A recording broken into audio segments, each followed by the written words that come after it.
ప్రస్తుతానికి కూటమి ప్రభుత్వంలో ఉద్దండుడైన నరేంద్ర మోడీ ఉండడం వల్ల కూటమి ప్రభుత్వం చాలా అద్భుతంగా పనిచేస్తుంది. అలాగే ఒక అవకాశం అంటూ వచ్చినటువంటి పవన్ కళ్యాణ్ కూడా చాలా మంచిగా పనిచేస్తున్నారు. సో అలాగే కురవృద్ధుడైనటువంటి సీనియర్ సీఎం చంద్రబాబు నాయుడు గారు కూడా ఎంతో మంచిగా అభివృద్ధిపై పాటుపడుతూ చాలా మంచి కార్యక్రమాలు మొదలు పెడుతున్నాడు.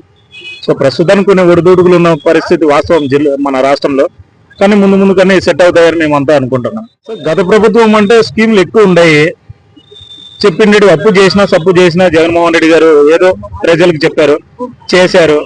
సో ప్రస్తుతానికి ఏంటంటే లోటు బడ్జెట్ అనేది ఒకటి మన రాష్ట్రంలో ఉంది. ఆ లోటు బడ్జెట్ కి అనుగుణంగా ఆ బడ్జెట్ అంతా అప్పులను తీర్చుకుంటూ వీళ్ళు కూడా కొన్ని స్కీమ్లు మొదలు పెట్టాల్సింది, అవి కూడా జరుగుతున్నాయి. సో ఫ్యూచర్ లో ఇంకా ఏమనేది ఉంది కదా, టైం చూద్దాం. ఇంకా సంవత్సరం దాటిపోయింది, ఇంకా 3 ఏళ్ళు ఉంది కాబట్టి ఇంకా ఏముంటది అనేది కూడా చూద్దాం. నెక్స్ట్ అంటే దానికి నేనేం చెప్పలేనండి, ఎందుకంటే అది రాజకీయంగా సంబంధించండి, అది దాని వరకు నో కామెంట్స్. ఇప్పుడు సీఎం పవన్ కళ్యాణ్ పై మీ అభిప్రాయం ఏంటి? సో నేను ఎక్స్పెక్ట్ చేసిన దానికంటే మంచిగానే పనిచేస్తున్నాడు. సో ఆయన రీసెంట్ గా మనము హరిహర వీరమల్లు సినిమా రిలీజ్ అయింది. ఆయన అనుకుంటే సంవత్సరానికి ఒక సినిమా తీయగలడు, సంవత్సరానికి 2 సినిమాలు అయినా తీయగలడు. కానీ సినిమాలను పక్కకు పెట్టి మెయిన్ నా టార్గెట్ అంతా రాజకీయాలు, మన రాష్ట్ర అభివృద్ధి అని చెప్పేసి ఆయన దిగ్విజయంగా ముందుకు వెళ్తున్నాడు.